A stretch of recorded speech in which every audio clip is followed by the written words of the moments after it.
Olá, oitavo ano, tudo bem com vocês? Hoje vamos para a aula de número 31 de arte, conhecer uma fotógrafa chamada Cláudia Andujar. Ela tem uma arte fotográfica bem característica e que explorou aí um lado que muitas vezes nem era visto, né, pela população, mas desenvolveu um trabalho muito importante, então, com os indígenas, fotografando, então, tribos indígenas.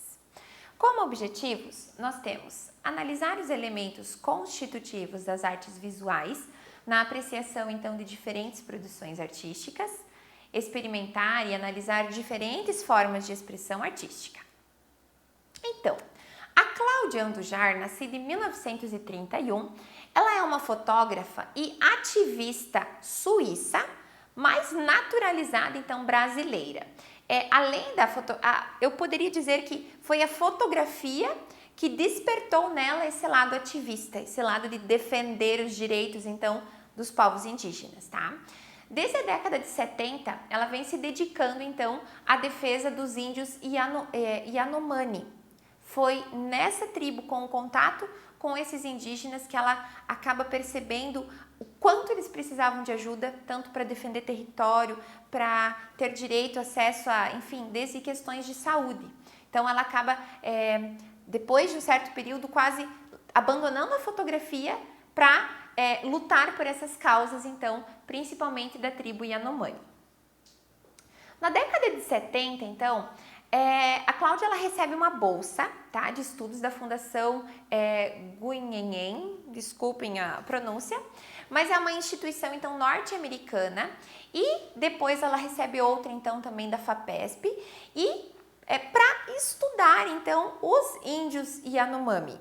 E ela permanece então em contato com esses indígenas por 5 anos, então ela acaba vivendo com eles, aprendendo a sua cultura e admirando cada vez mais. E acaba buscando na fotografia registros cotidianos que vão acabar sendo sua marca registrada. O quê? A observação do modo de vida, né, das tradições então dessa tribo, que foi aí o fio condutor para essa atividade fotográfica dela, né? A princípio, ela teve um contato que não era com a intenção de fazer uma série de fotografias, enfim, mas acaba despertando, vendo essa possibilidade, né, de mostrar esse povo, né, com outros olhos, como alguém que está vivendo no meio deles. Tem até uma fala que ela cita, assim, que ela tem uma conexão muito grande com esse povo Yanomami, e ela cita assim que eles sabem que ela nunca será uma índia, ela também sabe que nunca será uma índia, mas ela se considera como parte daquilo. Então ela tem criou um laço muito importante então com esse povo e captura aí fotografias inéditas que mostram então o dia a dia e as tradições desse povo. Ela foi então enviada a essa região, tá? Para uma reportagem fotográfica sobre a Amazônia. Então, claro, ela recebeu essa bolsa, mas ela teve esse primeiro contato aí, simplesmente por uma reportagem, tá? Mas ela se encantou tanto com essa tribo e com a paixão e o respeito, né? Tanto uns pelos outros, quanto pela natureza que eles tinham, e acabou aí se aprofundando, então, na cultura dessa tribo, tá? Incorporando isso, então, ao seu trabalho fotográfico, onde ela mescla, né, a sua história com a dos índios, né, como testemunhas, então, de diversos livros e publicações que ela fez a respeito dessas experiências. Então, ela acaba criando um vasto material que explora, então, essa cultura do povo Yanomami, e mesmo ela, né, falando, digamos, eu sei que eu nunca serei uma índia, mas tudo que ela teve essa paixão por esse povo e de mostrar isso, ela registra e acaba estendendo no seu trabalho. Uma fala muito bacana dela, tanto que aqui é uma fotografia dela com um menino índio, né, Yanomami, e ela diz o seguinte: na época não me importava não entender a língua dos Yanomami. Nós nos entendíamos com gestos e mímica. As respostas encontrava no olhar. Não sentia a falta da troca de palavras. Queria observar, absorver, para recriar em forma de imagens o que sentia. Olha que bacana, né? Então, realmente foi uma conexão que ela criou, então, com esse povo, com a natureza, com o modo de vida. Imaginem, né? Ela, suíça, no meio de uma tribo indígena. Então, nada além de gestos, de olhares, de mímica para conviver, para, enfim, se entender nisso ali. Então, isso, de certa forma, acaba enraizando muito mais nela, então, essa vontade do registro, né, do observar. Então, precisava se observar para entender aquilo, né? E não sentiu falta da conversa, das palavras, porque tudo que ela precisava estava no olhar, estava nessa observação que ela acaba capturando, então, por meio da fotografia. Ela também, né, com a tribo Yanomami, ela desenvolveu aí um trabalho, uma série de retratos sóbrios, ou seja, sérios, né, em preto e branco, que captam então toda essa dignidade, essa graça do povo, que mostra as pessoas, a população Yanomami.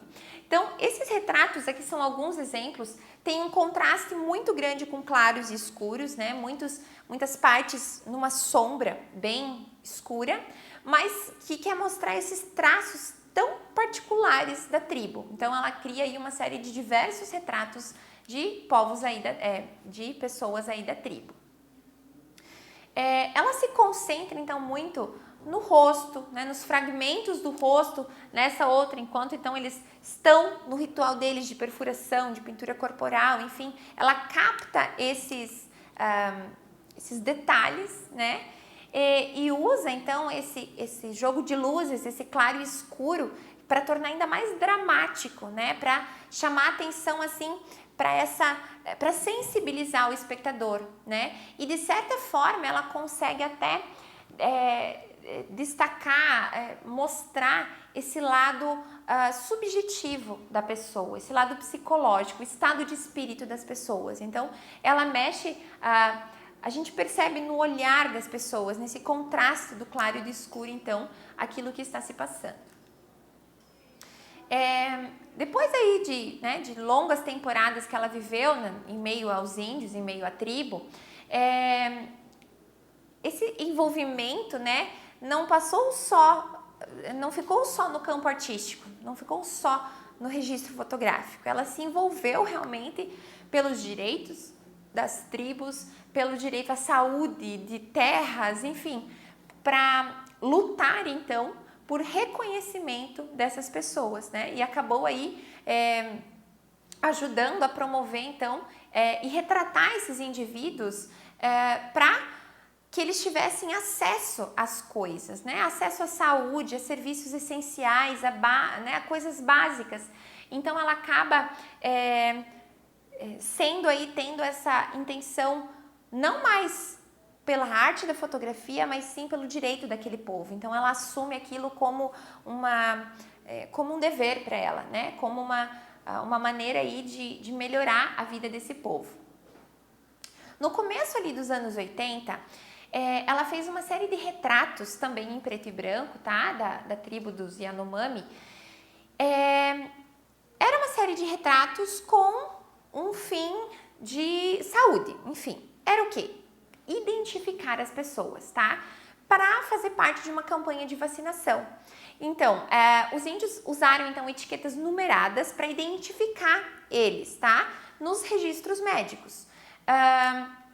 Aqui nós temos, então, né, duas crianças com a placa indicativa para que tivesse esse reconhecimento. Mas por que isso? Não era mais fácil chamar pelo nome? Bem, tá aí. Naquele tempo, né, no período, e é uma característica também da tribo dos Yanomami, eles não tinham nomes que pudessem identificar eles numa ficha média. Eles não tinham esse nome fixo que fulano é fulano, tá? Na língua deles, os nomes eles mudam ao longo do tempo, ao longo da vida da pessoa, e eles não podem ser pronunciados na presença da pessoa ou de seus parentes. Então, há uma crença muito grande por trás dessa nomenclatura. Então, aí, como é que vai identificar essas pessoas num registro médico, num registro de vacinação, né? Então, para facilitar essa identificação, né, para os médicos, foi desenvolvido um sistema, então, que cada pessoa era fotografada com um número, que constava, então, na sua ficha de saúde, tá? Aqui são várias fotografias, então, cada pessoa ali com o seu número. E esse trabalho acabou mexendo muito também com a infância da artista, tá? Então, assim, ela ficou muito mexida, né, com o trabalho final ao observar esses rótulos, né, que as pessoas recebiam, porque elas eram identificadas, elas eram taxadas daquele número, né? Claro, há um fim benéfico, né? Era para uma vacinação, era para levar a vida, mas quando ela fez esse trabalho, lembrou muito que as pessoas marcadas para a morte durante o Holocausto. Então, ela lembra como aquelas tatuagens numéricas das pessoas, então, que eram marcadas durante aquele período.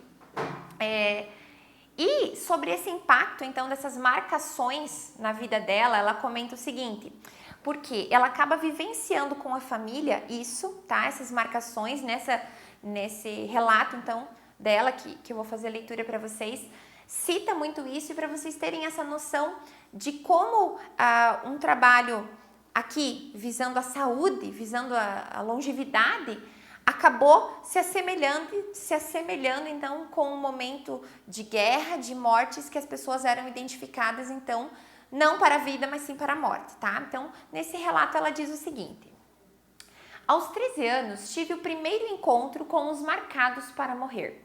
Foi na Transilvânia, na Hungria, no fim da Segunda Guerra.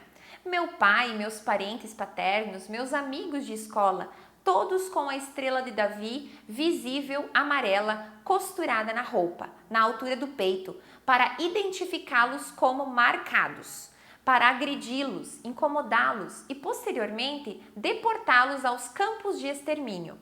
É esse sentimento ambíguo que me leva 60 anos mais tarde a transformar o simples registro dos Yanomami na condição de gente marcada para viver, em obra que questiona o método de rotular seres para fins diversos.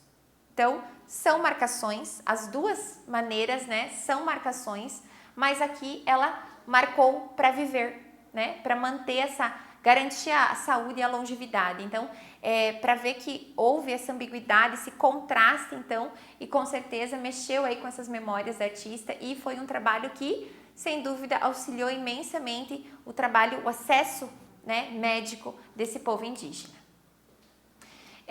Quando ela assumiu, então, esse lado ativista, né, político em prol da em prol da causa aí dos Yanomami, ela foi diminuindo, então, a sua atividade fotográfica, né, ao longo ali dos anos 80, e se dedicou aí mais em defesa, então, do povo indígena Yanomami, e conquistando diversos, né, tendo conquistas, então, frente a eles. E para finalizar, então, uma fotografia da própria Cláudia sendo pintada, então, por uma índia Yanomami, mostrando que ela se identifica como, mas ela sabe que nunca será uma índia. Mas mostra todo esse amor e carinho, então, pela causa e por um trabalho e por pessoas, né, por seres humanos que precisavam de atenção e que tiveram aí alguém para representá-los. Muito bem, assim conhecemos, então, mais uma artista agora no campo da fotografia e que fez um belo trabalho. Um abraço e até a próxima!